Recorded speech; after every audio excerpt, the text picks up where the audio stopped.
Good morning, everyone. Welcome to our Pass the Mic webinar. We'll get started in about a minute or two. We'll just give folks a couple minutes to log in and get situated. We're looking forward to our conversation today. Thanks for being here.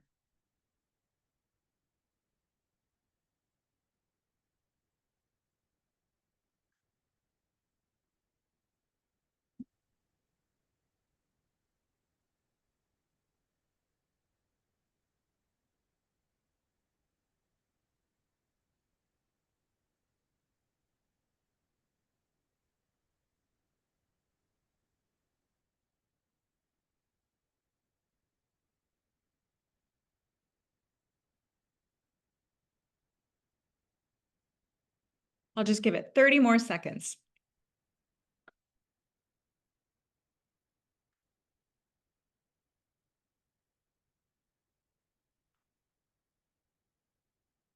All right, so let's get started. So good morning and welcome everyone. I'm Sani Hernandez, president of the Constellation Fund. And while many of you here I know Constellation Fund or CoLab, we actually have lots of new people to us today. So a special welcome to you all. Before we get started, I just want to do a quick overview of our session and time together. We'll start first with hearing from Research in Action about the process and the findings of Pass the Mic. Next, we'll hear from a local community leader who participated in the research and will share their perspectives. And then finally, we'll hear from a funder panel reflecting on how Pass the Mic might inform, shape, or shift their work. We'll hold the Q&A section at the end, so please use the Q&A feature to submit your questions during the session. We'll also have time at the end for live questions, and make sure you upvote for the questions that you're most interested in. If we don't get to your question during today's session time, we will have someone from RIA or CoLab follow up with you. Does that sound good? All right, well, here we go. Let's jump in. At the Constellation Fund, we know that there's rarely a single right answer to the deeply complex and intersecting challenge of poverty in the Twin Cities and nationally. Long-term change requires multiple solutions that are rooted in community experience and expertise, and that are backed by strong quantitative evidence of what's working. When Constellation launched, it brought a different approach to the local philanthropic marketplace. Use the best available research and data to identify and invest in poverty-fighting programs that deliver the greatest impact. Today, our portfolio includes 24 high-impact organizations working across health, housing, education, and employment. And collectively, their efforts generate an average of $8 in long-term health and wealth benefits for every $1 invested. Over the last 6 years, that collective investment has created over $100 million in impact for families across the Twin Cities. That's an extraordinary return, and most importantly, a tangible difference in the lives of thousands of our neighbors. While Constellation relies on the best available evidence to guide our investments, we recognize that research and data have gaps.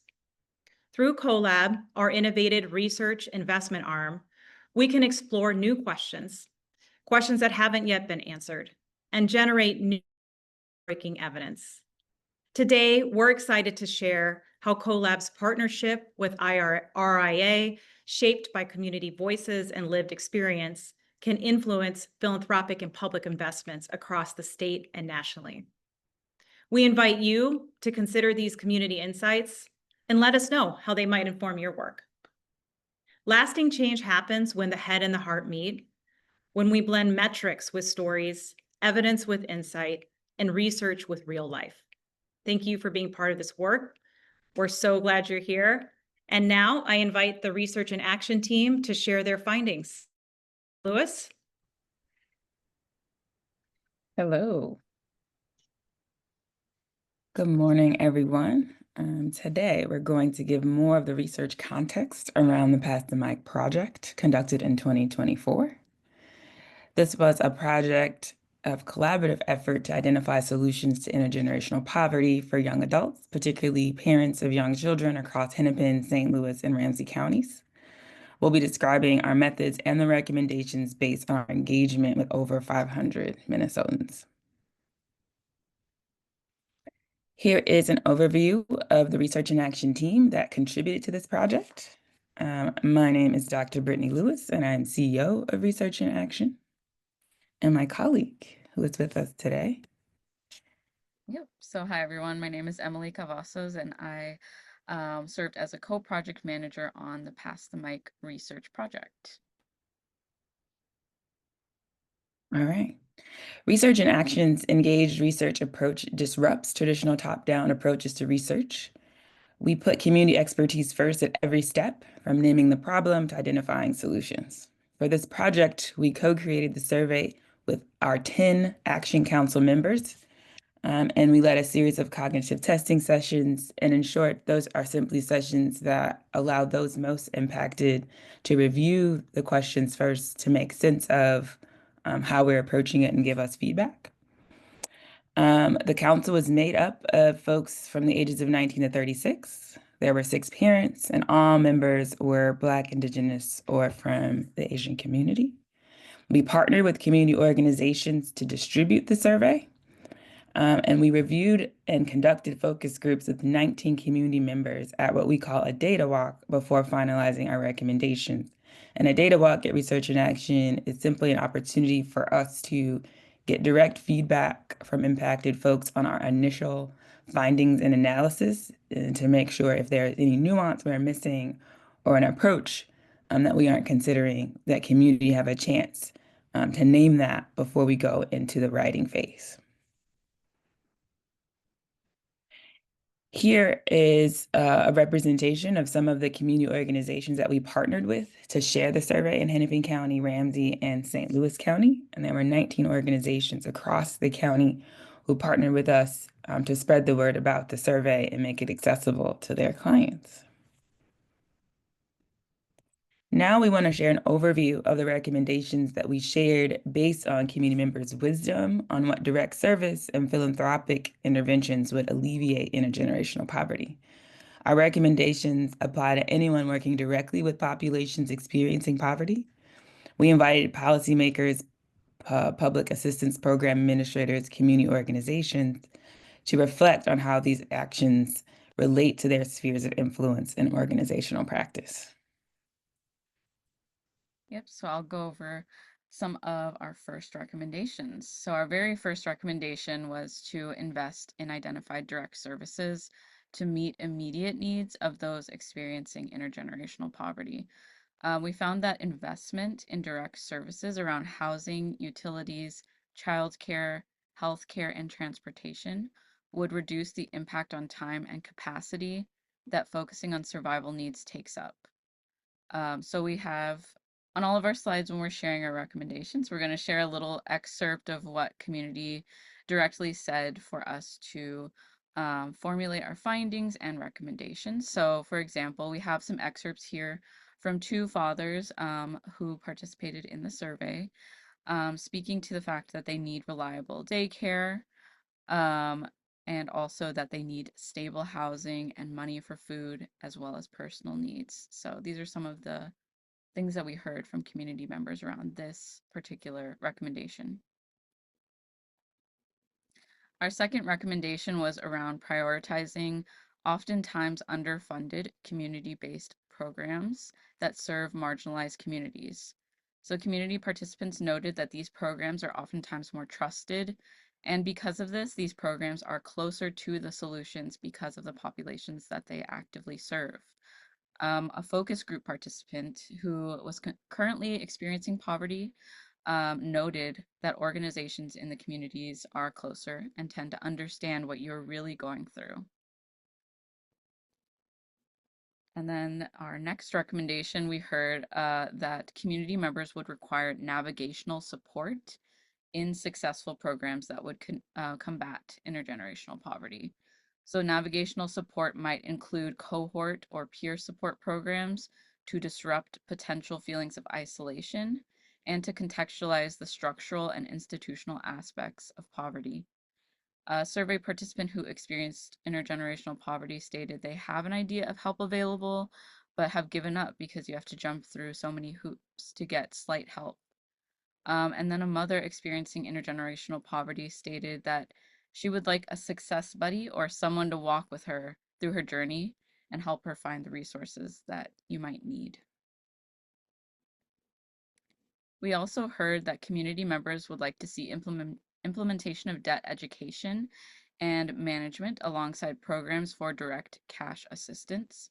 So, a focus group participant who experienced poverty only as a child stated that they need help financially, but they also needed some educational or personal finance classes to get the cash assistance. And I'll pass it over to Dr. Lewis to speak to some more of our recommendations. Next, research is needed around the barriers within programs that limit users' ability to maximize resources to get on a path to thriving. For example, access issues such as transportation were brought up as barriers to services. Eligibility windows were cited as barriers to thriving. A focus group participant who experienced poverty as an adult stated, "I think the state programs shouldn't just automatically drop their assistance or just kick them out. They should have a little window." Next, programming must acknowledge and actively accommodate the role of mental health and emotional health in influencing their experience with money, resources, and financial thriving. Participants cited the stigma and societal framing of poverty as an individual failing rather than a systemic one, which impacted their mental health and ability to work towards thriving. A mother who experienced intergenerational poverty wrote on the survey, "Poverty messes with mental health and our mind state. Poverty also makes you feel like you're not going to achieve the goals that you have set. They make you feel less of a person." For instance, examine how existing social service programming, providing vouchers for or on-site access to childcare, impacts parental use of work and training programming. A mother who experienced intergenerational poverty wrote, for example, that a community program that combines job training and childcare on site would change the game. 80% of survey respondents said that the minimum monthly amount for a guaranteed basic income program to meet their basic needs and work towards thriving was $100. We recommend that work, $1,000. We recommend that work should be done to investigate the impact of the payments of at least $1,000 a month for 2 years to get on the path to thriving. Yep, and then finally, we had some recommendations around social and cultural change because community members underscored that systemic issues such as intergenerational poverty don't exist in a silo, and that it is a systemic intersectional issue. So therefore, research within programming is needed around the impact of training on staff so that they understand this fact. Also, we heard that lived experience might deviate from government mandated guidelines of what constitutes poverty. So we recommended that assessments were built to account for lived experiences and the differences that might occur versus government mandated guidelines. And then finally, we did want to share our website so that anyone attending today might, if you're interested in reading the full report, we also have an action toolkit with recommended social media posts and images that you can post to spread the word about our findings from the Pass the Mic project in 2024. All right, so now I would really like to hand it over to Quincy Marsnick-Powell. So Quincy is a dynamic leader and advocate. He has been a driving force in youth advocacy and policy reform and continues to be a bold force for youth empowerment, ensuring that the voices of the next generation are heard, valued, and acted upon. And we had the pleasure of having Quincy play a key role in the Pass the Mic research in our project last year. So I'll hand it over to you, Quincy. Thank you for the introduction, Emily, and I'm excited to be here with you all. So during my time on the council, there were specific moments that stood out to me where it felt like it wasn't just another advisory group that we were in, but a space where meaningful change was actually possible. One moment that really stuck with me was when I got to be in real thought partnership with some of the youth from our community.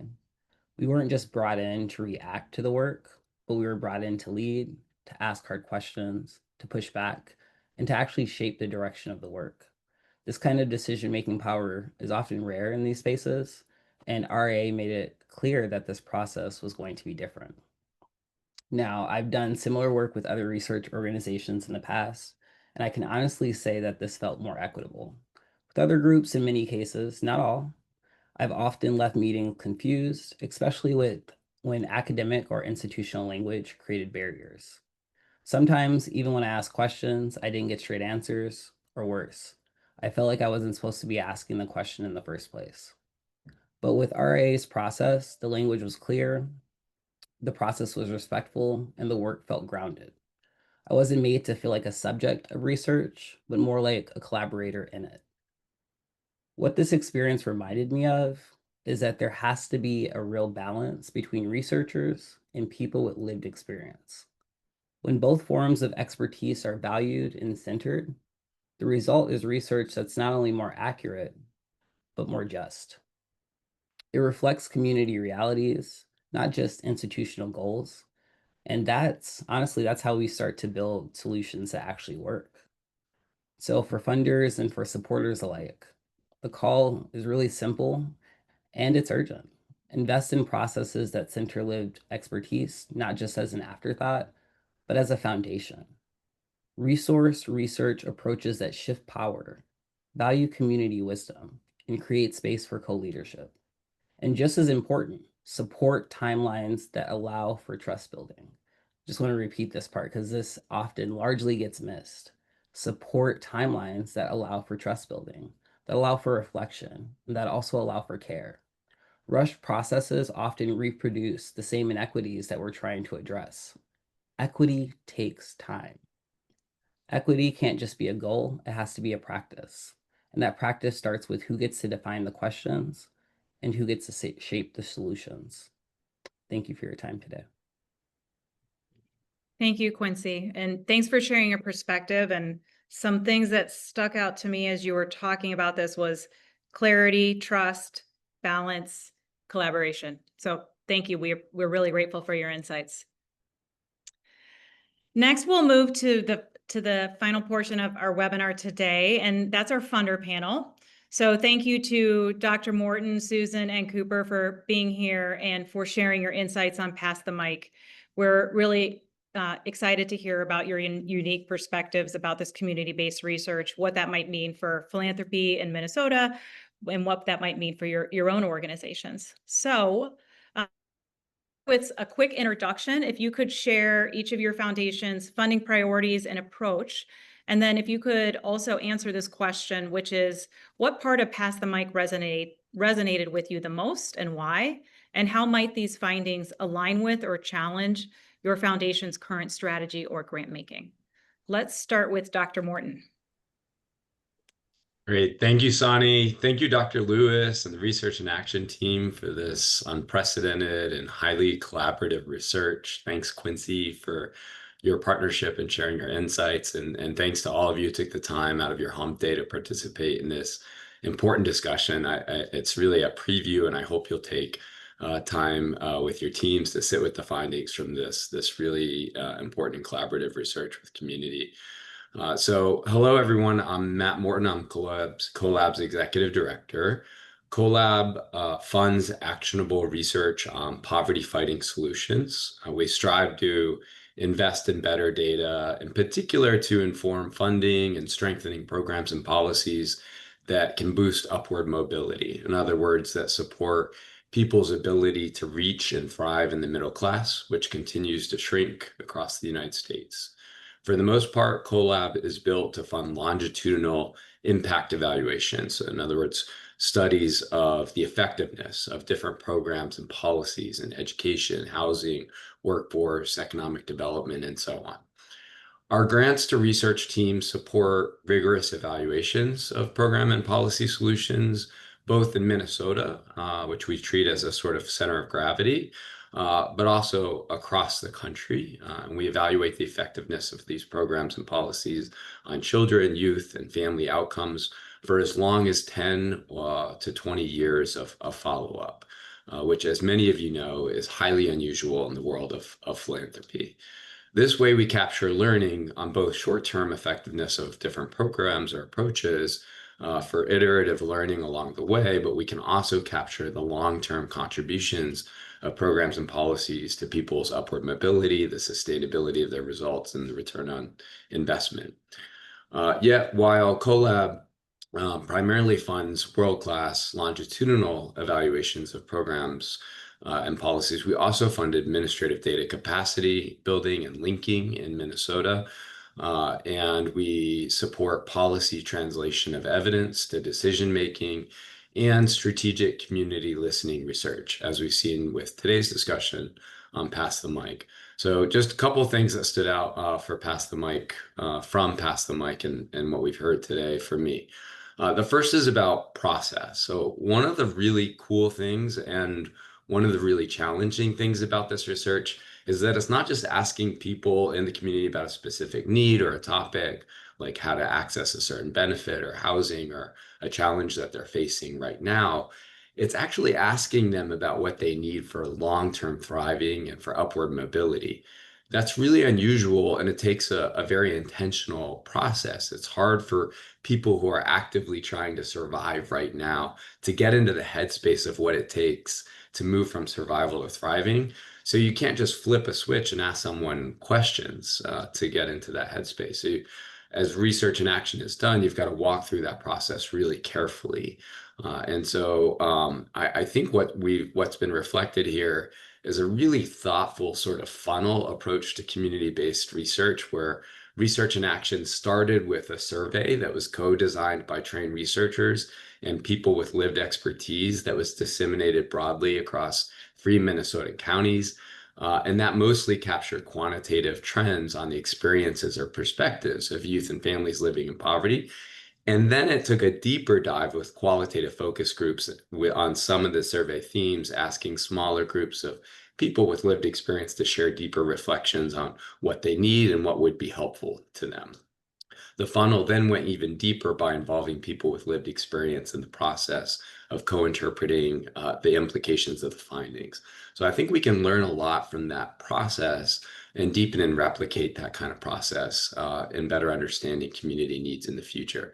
And then I'll just say a point that I took away from the findings from this research is that it's really tempting to look for simplified causes and simplistic solutions to complex problems like intergenerational poverty or upward mobility. And Sonia, you alluded to this early on.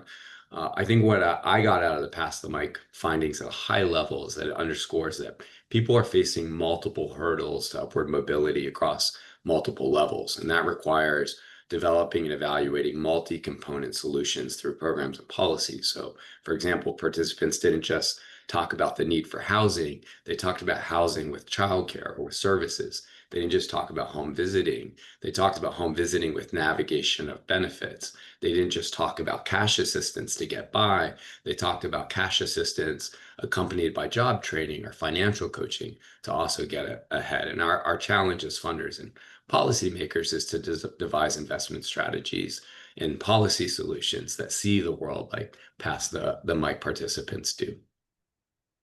Thank you. That was really insightful. And I especially appreciated how you talked about those kind of paired programs, paired interventions. I'm wondering, Susan, would you introduce yourself and your foundation and just give us some first thoughts next, please? Sure. Thank you so much, Sonny. Thank you guys for having me. I really appreciate being here. I'm super excited about it because I'm a board member of Constellation Fund.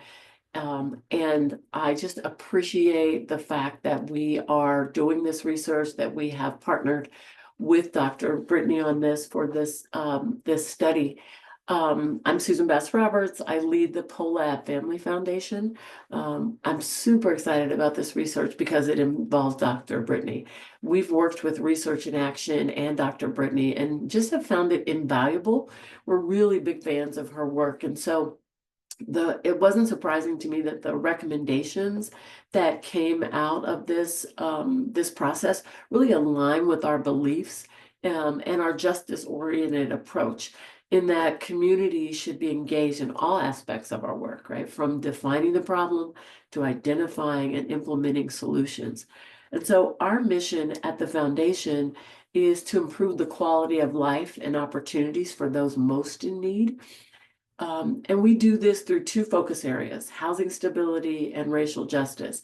And one of the things that that I appreciate about this survey is that it's about equity, and we work at that sort of intersection of housing justice and, housing stability and racial justice, knowing that, the disparities that exist in our community are with deep disparities in our community, and the problems that we face are persistent.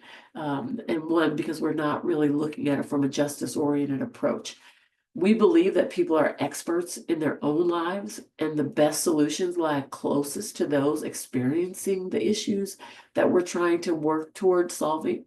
And so, we're community centered, and the voices and ideals with people with lived experience really undergirds all the work that we do at the foundation. I was particularly, excuse me, I'm a little bit under the weather today, so I'm a little bit slower than normal, but I was particularly interested in what Matt, that you pointed out, these multiple hurdles that people face: the housing and childcare, navigation and benefits, cash assistance. That is not just one thing. There's a confluence of issues that we need to address. And so those were some of the things that popped out at me as well. Thank you for that. I love this kind of confluence and intersectionality. I think that's important as we look at this work through the community lens, through people lens, and I think through the challenges and opportunities lens. So I appreciate that. Thank you. Cooper, could you give us some insight about a little bit about Constellation, what you and your team are taking out of this?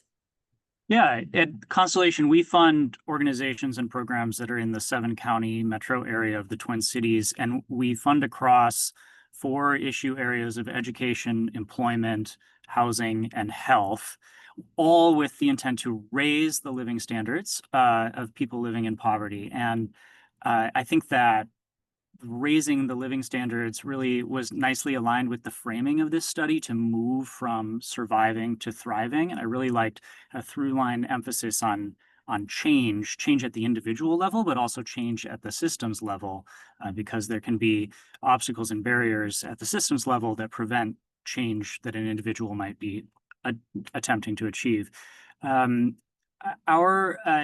Our process for determining which programs and services to fund really focuses on identifying the most efficient and effective services.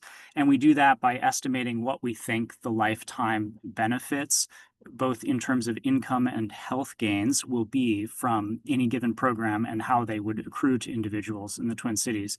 And I think what this Pass the Mic study really helps our team do is prioritize which programs and issue areas we should focus on. So this is an excellent piece of evidence that summarizes what Minnesotans are identifying themselves as key issues.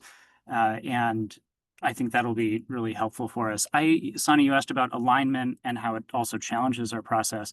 One area where I just saw a lot of alignment is the first 2 findings talk about poverty as more than a financial status. And something that jumped out to me was that 1/3 of respondents cited a physical, mental illness, or a disability as something contributing to their experience of poverty. And so I was thinking about how we fund organizations that seek to improve the health of individuals. That's about 40% of our funding.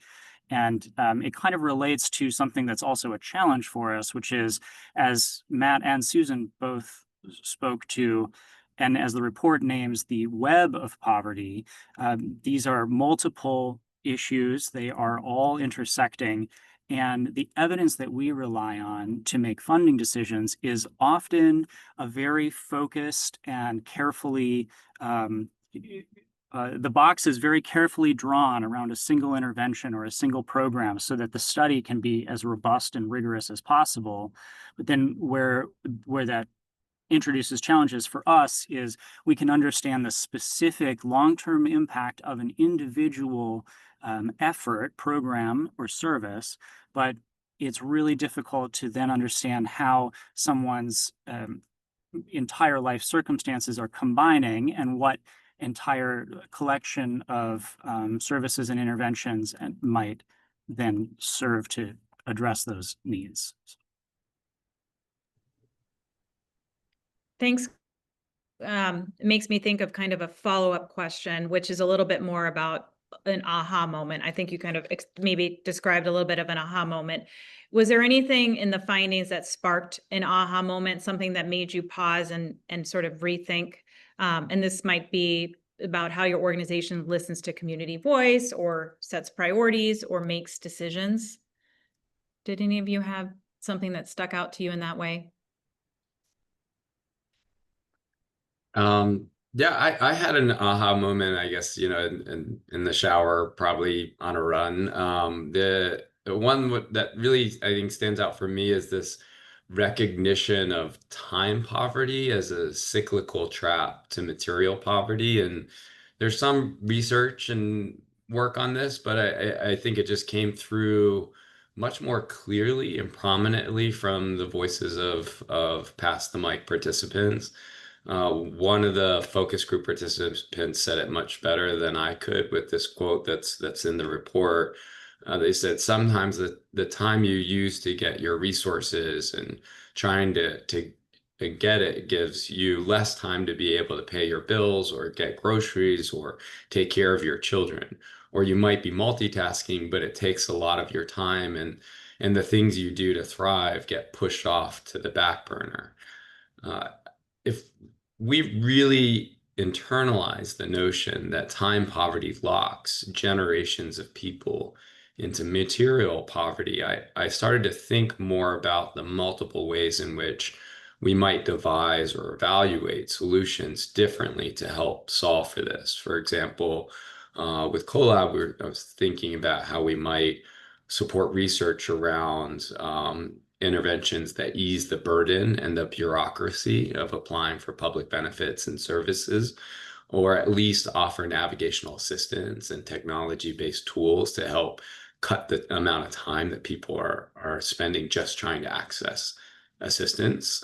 We could co-locate critical resources like housing and childcare.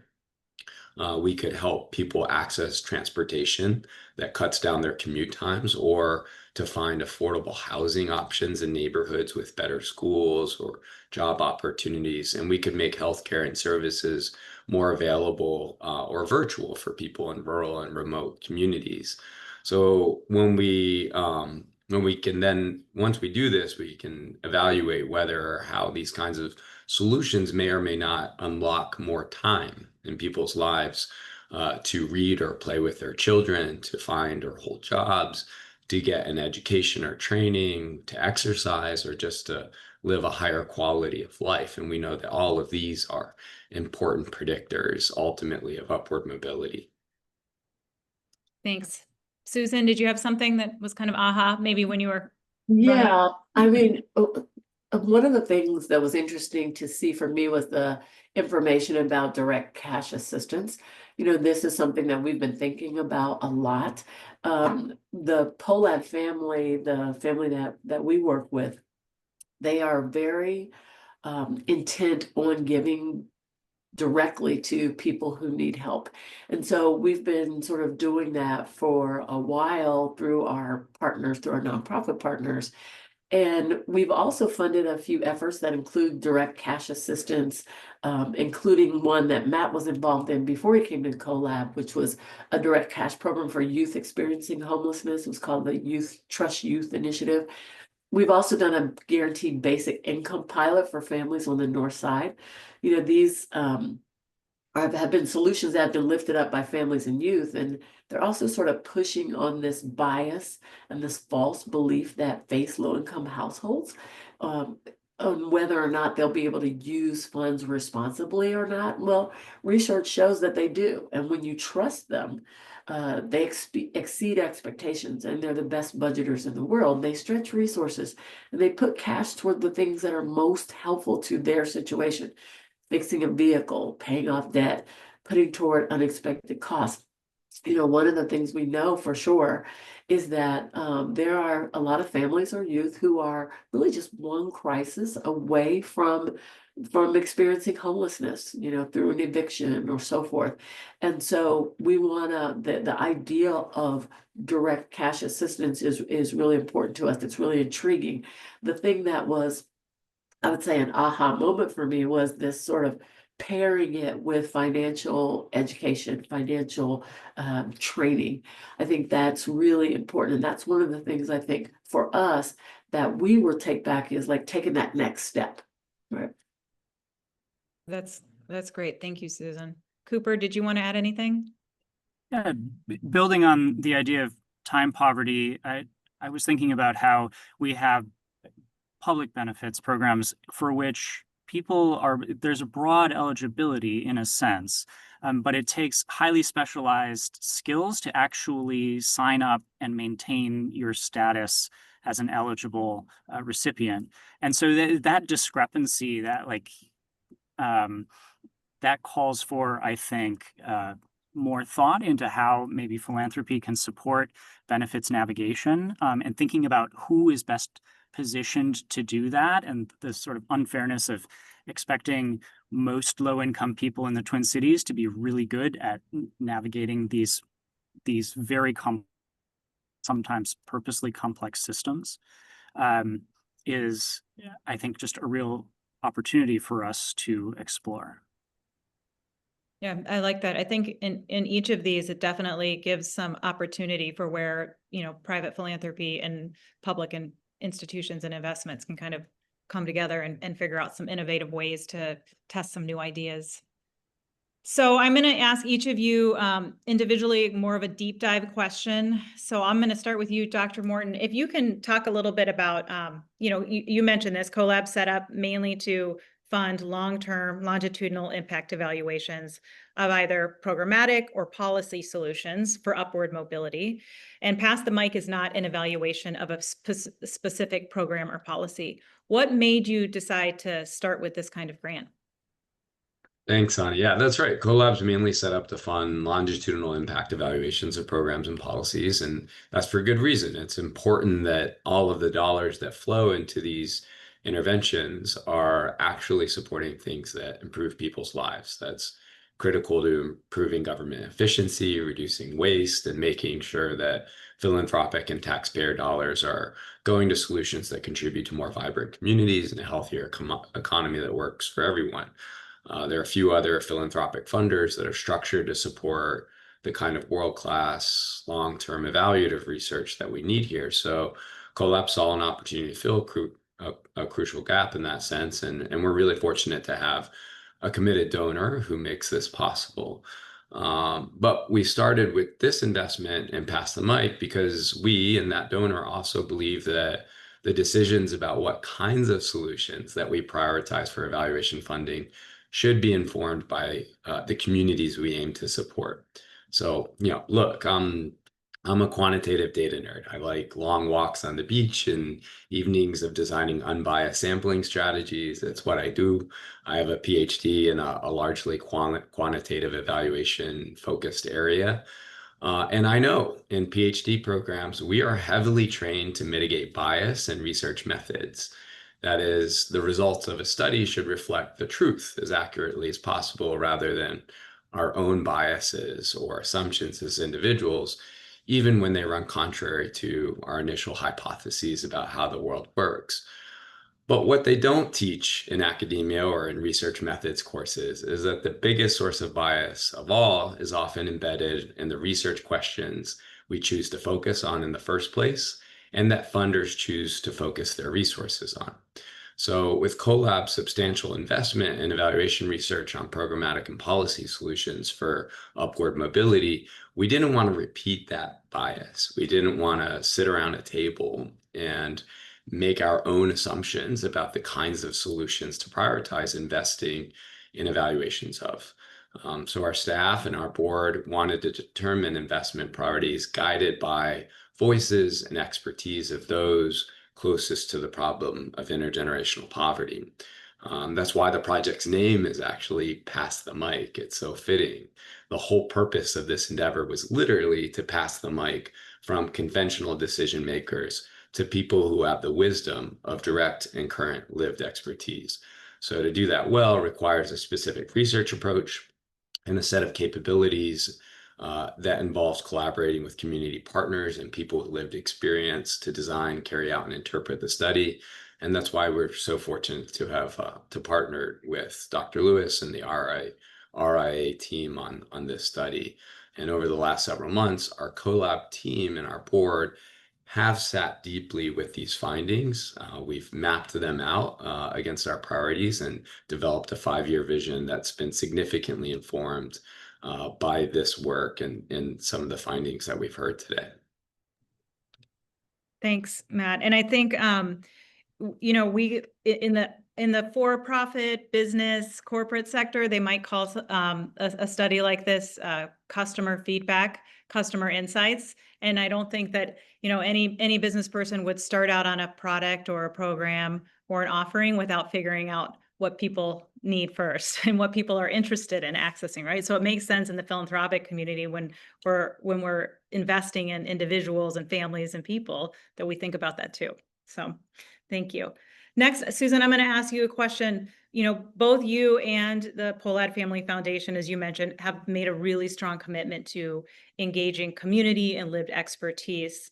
How is this approach different from traditional philanthropy? Why are you committed? Why did the foundation take this approach? And maybe you could share an example or two of what this looks like in practice.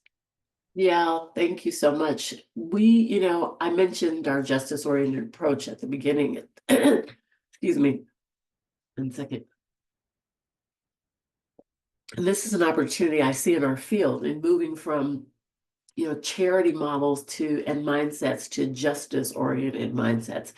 And we are certainly not the only foundation doing this. Lots of folks are doing this now, and we're very excited about it. You know, we look at charity as, you know, it's very well-intentioned, but it centers on the philanthropist and often their beliefs and why things like poverty exist, or their priorities and ideals, and how to address societal changes like poverty and homelessness from their lens. And you know, it's commendable anytime you're trying to help people, but we have to move beyond good intent to true impact as defined by community. And so the fact that we want to deeply understand the root causes and the solutions that are most helpful to the people experiencing the issues, I think are the things that have really helped our foundation and how we work with community. And I love that Pass the Mic is embodying this principle. You know, you gain deep knowledge of the issues when you listen, and it just helps. And it's funny you brought that up about the customer, Sonny, because we say that all the time. We talk about the fact that what do the customers want from us, and treat them as customers. And so that's language that we use around the foundation. You know, a couple examples of this, you know, one of the examples, we did work, I mentioned before, we've worked with Dr. Brittany before. And so we did this work with Dr. Brittany on homelessness and evictions, an issue that disproportionately impacts Black women. And Dr. Brittany engaged families with lived experience of evictions and homelessness. And what she found was families identified 3 system level solutions that really that would work to like help make their lives better.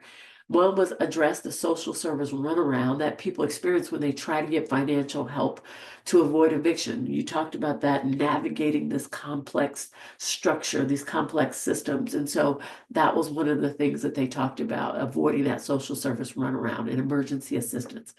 Ending the self-pay requirement for family shelter. Families having to pay for shelter with any little bit of income they have.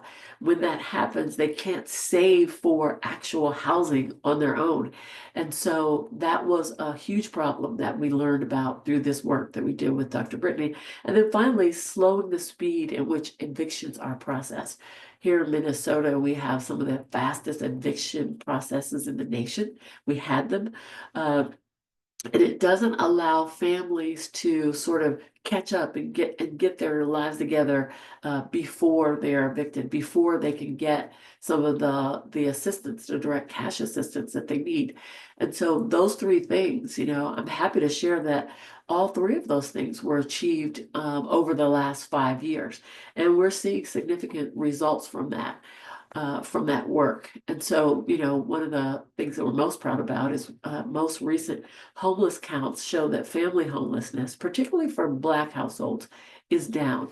And so we're really excited about the work that we did with Dr. Brittany, and that, things are seeming to work. Thank you. I mean, it's amazing to hear when you can actually see the kind of change happening real time. I think that's really exciting. So, kudos to the work that you all are doing and moving forward, and having used live experience as part of that thought process. And I think what came up for me is you mentioned time, right? Like that was your third piece, and Quincy mentioned time, and they mentioned time in the findings of Pass the Mic. So I think that continues to come up as another theme as we think about as we're investing in community solutions for thriving. So thank you. Cooper, next I'll ask you a question. Constellation uses data and evidence to guide its funding decisions. And so how are you thinking about integrating this kind of community insights with the more traditional quantitative evidence? And maybe you could give an example of what you're thinking, or maybe how you're already doing this. Yeah. Thanks, Sonny. That's a good question. We've always combined a rigorous quantitative analysis with a qualitative assessment of an organization's health, its stability, and some other considerations. But what Pass the Mic helps us do is it provides high quality evidence and representative input from the community to help us understand which programs are most relevant to the community. And so I think that's something that we can gain quite a bit of information from by enjoying and relying on Pass the Mic.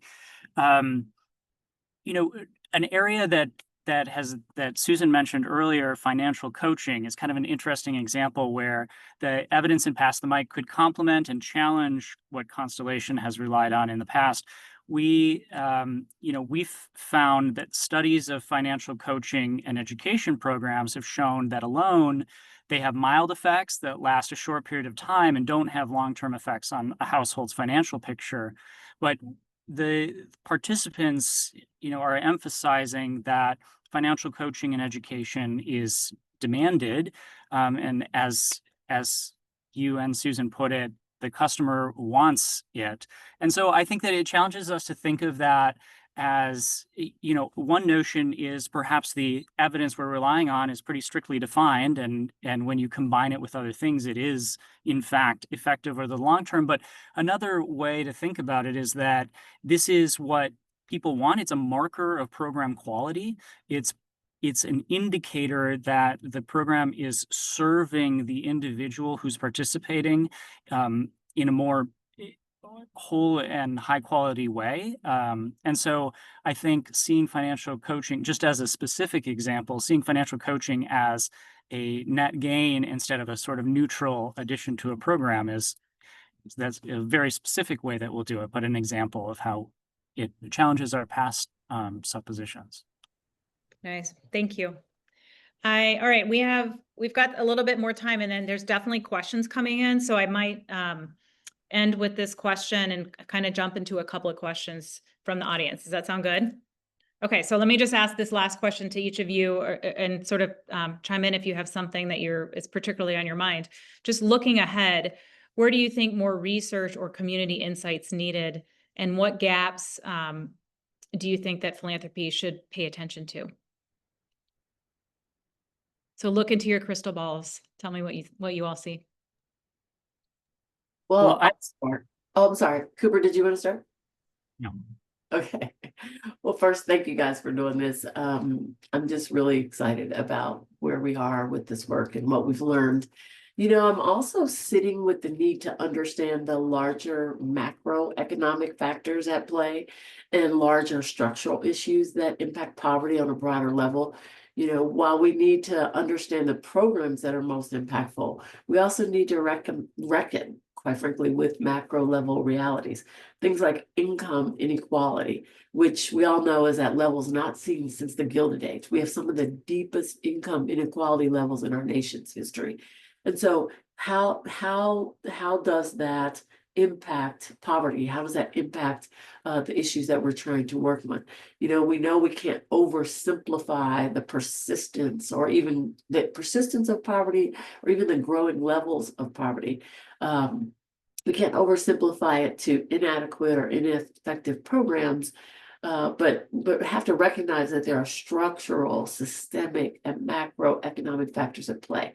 So all of you who know me know that I am definitely not an economist, but I know that there are some brilliant economists involved in this work. And so how might they help in providing the larger context in which poverty programs are operating?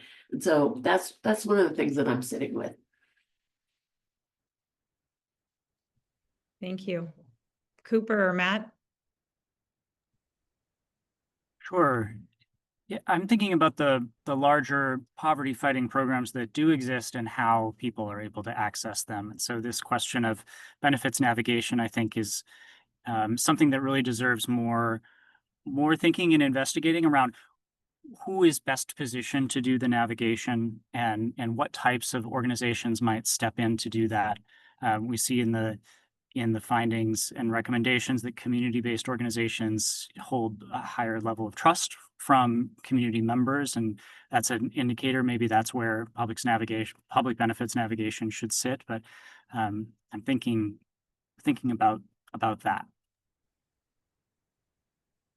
I absolutely agree with Cooper's point. Sometimes the need is not setting up new large programs or policies, but helping people better access resources that already exist. I think Matthew Desmond's recent books indicated that over $130 billion in existing federal assistance goes unused. And that's money that's already allocated. And so there's a lot of opportunity to make existing services and resources more accessible and more efficient. And the other thing that comes to mind that I'd love to see this kind of work go deeper into is more thinking around the duration and phasing of resources and supports. I think a lot of times we're asking questions like, is cash helpful or unhelpful? Is housing assistance helpful or unhelpful? Or training or job work, programs, and we're looking at programs without really looking deeply at the duration of assistance that's needed to help people get onto a pathway to thriving, and how to phase different resources and supports to help people move from that stabilization and survival period to more of a thriving phase. And I think of like Raj Chetty's recent analysis at Harvard around the moving to opportunity work, and found that rental assistance that helped families with children move to better opportunity neighborhoods with schools and more socioeconomically diverse communities had a bigger and more sustained effect on children if those children spent a longer period of time with that rental assistance in those higher opportunity neighborhoods. So time seems to be a really important factor. And to Susan's point,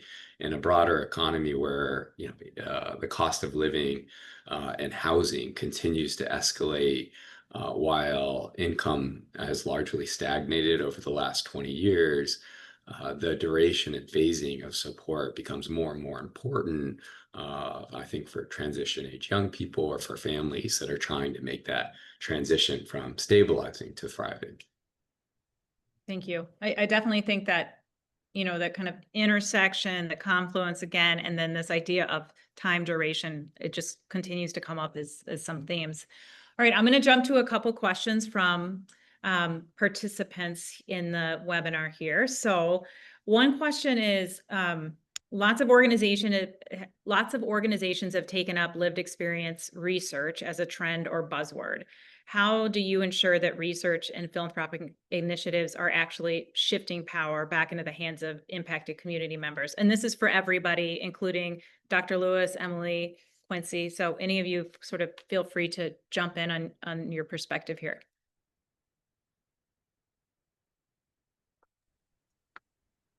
Hello, everyone. I appreciate you naming this kind of engagement with community as a buzzword. And I would say what I think makes research and action and our approach different. One, we only partner, I think, with folks who are invested in practice and policy change. We make that really explicit when we are making decisions about who we partner with. We are also super clear with how our model works. So I would say if you're going to choose to partner with someone who claims that they are kind of community engaged, both researchers or professionals, that you should scrutinize their model and approach before just agreeing to partner with them. We use the equity and action model, and there are kind of three core things that I would name are important or distinct about who we are. We co-create research tools with community. We will create an action council that is filled of those that are most impacted. While institutional stakeholders are present, they must community members must outnumber institutional stakeholders. That is a requirement of ours. And if our partner isn't willing to do that, then we won't partner with you. In the process of co-creating tools, we are also teaching community different research strategies and tools. It's about an empowering exchange. It's not just about extraction. And that's a part of our process, which also means it might take longer. So if a partner comes to us and they're just like, we need this in like tomorrow, but we're not the people for you, because we're also trying to help you all rebuild relationships with community, but then also give community tools and resources in the process. So that is an ethic or value of ours. I'd also argue with things like use of our data walks, which is our way of bringing back the information we learned to the community and say, did we get this right? That's also a requirement of all of our projects. And I answered a question in the chat earlier, about that process. It is super important to go back and say, did we get this right? And or what's the nuance we're missing? And we also have to make sure that that shows up in the report. And it's like our ethical responsibility to do that. Other things that I would say about, what shifts or changes with who you work with. Our work doesn't end with a report, right? So what's super important is the solutions that we co-create together. So for instance, in the context of our former project with the Missing and Murdered Black Women and Girls Task Force, there were some concrete legislative recommendations that then we also supported in the public lobbying for thereafter. So I think there's a lot of questions you should be asking the people you are partnering with to do this engaged work, their model, their approach, and their ethics. Do they have them? Are they explicit about them? And do they align with the outcomes that you're seeking? But because we're really clear when we're entering partnerships, what ours are. And I be honest, I say no more than I say yes. And that is an ethic. And it's not about chasing relationships, it's about finding the right ones. Dr. Lewis, I want to ask a follow-up question just directly to you that just came in to, someone said, I often hear people saying they don't want to deeply engage with community because it takes too long. And so it's too complicated, et cetera. The reasons for not doing it run the gamut, as I'm sure that you've heard and many of us have heard. So what answers or realizations could you highlight that actually justify the deep engagement of community in research? How would you maybe help bring folks along and give them some reasons to understand how important this is? I'm going to give like a yes and answer to that. Our work is just as much about our own self-awareness journey as it is the products that we're putting out in the world. And I can't actually, quote unquote, convince someone who doesn't see an ethical value in some of the outcomes of their work or the communities they're serving. Like there has to be a baseline for us to even engage in some kind of constructive exchange. So I'll just say that to start with. I am not invested in pulling teeth or trying to convince someone of something that really isn't values aligned for them. And that's also means that there's certain people that I might not work with, and that's also okay. There's no love lost there. Um, I would argue that most of the folks that do come to us, very well-intentioned, know there are gaps, know that change needs to happen, but aren't sure how to even approach it or where to begin. And they still have space and room to learn. Love those folks, right? Like those are the folks I think we enjoy working with the most. But I'm also super honest with those folks when we connect that this process will at some point make you uncomfortable. But if you're not uncomfortable, you're not growing. And are you and your team ready for that? We are your kind of allies in the work, and we want to hold space and model with you. And that might mean there's moments of tension, but tension's okay. Half of our work is people work, like helping folks figure out how to sit with that discomfort, develop new meaning and understanding with community, and disrupt the idea of what they thought a thing was. Because we all do this in our personal lives or professional lives. There's this way where we have this fixed idea of what we think a thing might be, but the openness to be willing to change that frame. So half our work has nothing to do with the research at all. Half of it is about how we repair relationships, rethink the questions we're asking and why, share power. Um, and I think this idea of how do I convince someone to be ready for that? Wow, that's a big question. I hope that they are ready, knowing that it'll be hard, and they know that we'll be with them throughout those moments of discomfort, and they can trust that this is not about blame or shame. We have no investment in that. We will call you in versus call you out. That is a distinction, and we talk a lot about that at Research in Action. And in that process, we will grow in a deeper relationship. And I'd argue this stuff has helped me in my personal life, forget my professional life. These are things that have actually made me a better person. But it's also hard to like digest those things. So I can't convince someone to be there. Um, that there has to be a step where they understand that the transformation they seek requires their level of discomfort and they're okay with that. Thank you. That's who I can work with. Thank you. I appreciate that. Susan, Cooper, Quincy, Dr. Morton, any thoughts about how we can ensure that initiatives are shifting power back and with communities?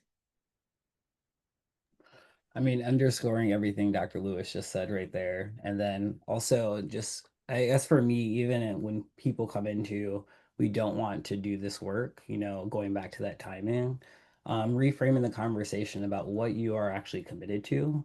And often folks will lead with equity, lead with, they're committed to doing this, but when it gets down to actually doing it, the commitment's not there. And for a number of reasons, right? But they're still leading with that they're actually committed to doing this work. And so like I think also asking folks to actually, going back to what Dr. Lewis said about being aware and self-aware, maybe looking and revisiting the drawing board within themselves and within the work that they're doing to see what they're actually committed to.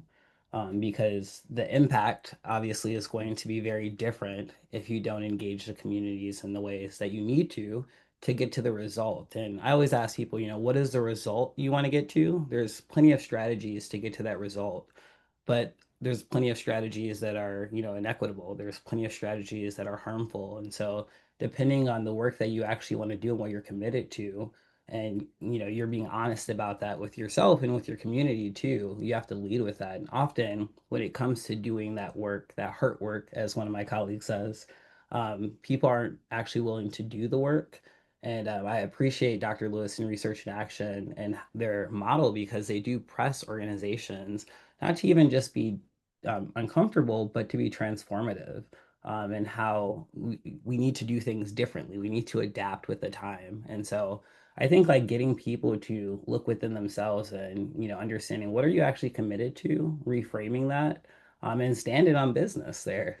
Because if you're committed to equity, if you're committed to engaging the community and being in that work, you're going to be you're going to be uncomfortable, but you're also going to learn, you're going to grow, and you're going to get to the result you want to get to without harming and perpetuating things that you don't want to perpetuate. So So I Awesome. would- Thank you for that. I'm going to jump to a new question. Sound okay? All right, so this question is, here's what it says. Social service runaround is a real thing. So it takes so much time to try to get help, and there's lots of opportunity to streamline the access. How does the Constellation Fund and/or CoLab look to work across efforts it funds to improve coordination and the way that programs sometimes unintentionally create runaround?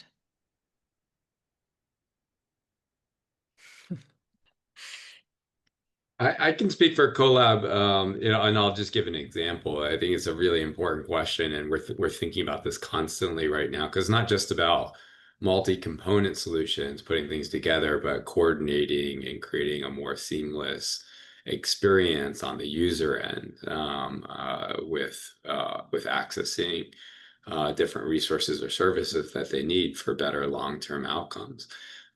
So we took, for example, home visiting and early childhood learning as a starting point, and there's already a reasonable amount of long-term evidence that shows home visiting done well can have a long-term benefit on children's development and education. And that's great. But these studies are based on averages, so they'll have an average effect size that helps children move along a continuum at a certain level, but they're not in wholesale fashion moving people out of poverty and into upward mobility. And so we've been thinking about what might come alongside of home visiting to increase those effect sizes and sustainability for children's trajectory. And that, like this broader work, took a lot of community listening. We worked with Wilder. We worked with families across 3 states who have been in home visiting programs, who were home visitors themselves. And we brought a range of experts and voices to the table to help us interpret what we learned together and identify different solutions that could come alongside of home visiting that families would value to optimize their long-term effects. And they named things like navigational services or technology, or somebody who's a buddy, as the research report mentioned, that has skills and connections beyond parent-child engagement. They also talked about housing and cash assistance and childcare assistance as key needs. So the next step is then to work with community partners to think about more seamless delivery of supports, recognizing that community infrastructure and resources often already exist, but they're not well integrated. And then to build data to evaluate the long-term effect of what happens when we connect these resources more seamlessly together for families. And if long-term evidence shows that you get a significant value add of combining something like home visiting with navigational supports on children's upward mobility, then yes, there's an upfront cost to that. But if that means that children are achieving higher levels of education, they have better school readiness, if they're using public assistance or they're engaging less with juvenile criminal justice systems and so on, then in the long run, we're more than getting a return on investment to the community, to taxpayers on that. So I think it's really taking that deep work of listening, working with community, both people with lived experience and community partners that are involved in these different siloed sectors, and fashioning programs that coordinate those services better, and using long-term research and evaluation and linking administrative data to show the financial and non-financial benefits of doing that. Thank you. Cooper. I think the way that this would show up most clearly in Constellation's funding and work is when we ascribe benefits to a program and estimate the income effects it might have or the health gains that it might cause. Sometimes programs will refer to another provider, and we ask, well, did the person get the service? If you referred them to housing, then was that individual housed due to the referral and due to the program that you sent them to? So presently, I would say it looks like just tracking. I wouldn't call it accountability. It's certainly not that, but it's an expectation that a referral leads to a positive result and not just another step and another referral. So that's how you would see it coming through right now in our decision making. Great, thank you. All right, I'm going to ask one question. It's kind of meaty on one of the recommendations specifically, and I think maybe a one or two of you could answer this. So, given the present temperature of the nation, the idea of cash assistance can be polarizing. So, what suggestion do you have that can alleviate, some folks' notion that this is a handout versus assistance, and then how can you explain that this is helpful to those who might access that service? I mean, I'll just say, sort of building on the last response I gave, I think there's a lot of like ideological advocacy around this topic in all directions right now. And there are people who say like cash is a handout. There are people who say cash works, and there's this sort of simplistic advocacy around a lot of these narratives. And I think what we might be able to do that helps break some of the kind of ideological turf wars around this is to nuance these discussions a little bit more with strong design decisions and narratives. So if we're saying cash works, what are we saying cash works for? And how do we design cash, or what does cash come alongside of to achieve that outcome? So let's name the outcome that we're actually talking about. And then let's bring a really professional, thoughtful response. And let's bring some humility. If it doesn't end up working, if we do evaluate it and we see we're not reaching the mark, let's not bury those findings. Let's not pretend it didn't happen. Let's talk about what we can do. So we're not throwing the baby out with the bathwater. And we're thinking about how to take that lived experience that says, maybe I need income and I need support, and continue to dive deeper into the lessons from both lived expertise from community and from quantitative long-term data collection to continue to design and develop better policy. And let's do good human storytelling so that we can counter some of these sort of broader myths or stereotypes that are out there, and talk through the experiences of real people's lives and how maybe cash assistance or cash plus supports or resources are transforming their life, and that's making it more possible for them to more work. It's making them more possible for them to engage in education. It's making them more possible for them to take risks with business and entrepreneurship and so on. Thank you. So we said 70, 75 minutes, and we're kind of coming up on that mark. I just want to end with a final question, I think, to Susan or Cooper. Any final thoughts or advice for other funders or nonprofits who want to act on these insights and or do similar work to elevate lived experience? There we go. Thanks, Sonny. One of the things that I was struck by a couple questions ago about, this being a buzzword with people with lived experience, and some people don't want to do it because it takes too long, and it's, all the reasons why people would think that. And I heard a lot about discomfort, right? And how uncomfortable this can be because it takes so long. And Dr. Brittany can tell you that I'm not the most patient person in the world, right?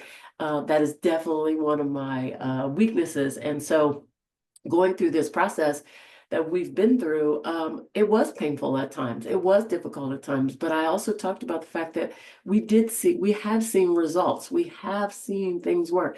Now, it's been over 5 years. It's not been immediate. It's not been, but if those types of things, if we had immediate fixes for these types of issues, then we would have fixed them already, right? And so it's time to do something different and to think differently.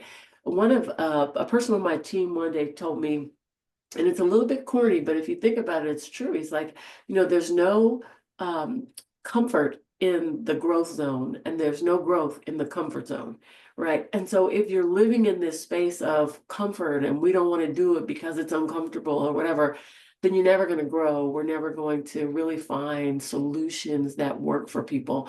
And so I would just ask folks to lean in, be humble, and just know that you are going to be uncomfortable sometimes. There's going to be discomfort, but there's at the end of that, there's real change that can be accomplished. And so, and we're we have examples of that. Thank you. I think that's great insight. Cooper, any final thoughts? I couldn't say it any better.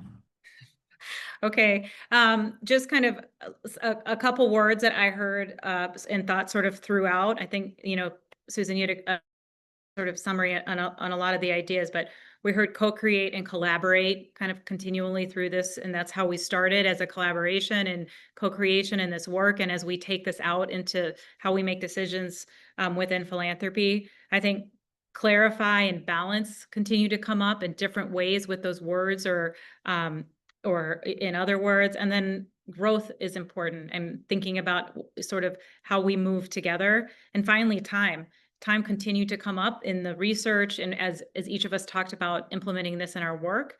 And I think, it didn't take us a minute or a day to get to where we are today, and it's going to take more than a minute or a day to move into what we see next, what community envisions for themselves as thriving, and what funders and philanthropy can invest in. So we thank you all for your time today. Thank you, Dr. Lewis and the RAI, the Research and Action team, for the work that they did. Thank you to Quincy and the community panel that brought in all of this insight. And thank you, Dr. Morton, Cooper, and Susan, for giving us your insights and your thoughts today. I want to end this with a reminder that if we didn't get to answer your questions, someone will send you a follow-up answer to those questions.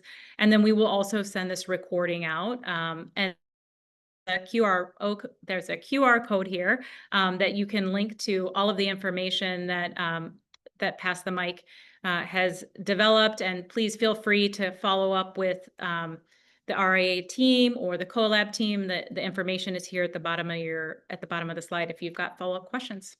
We're grateful for your time. Thank you, and have a great afternoon.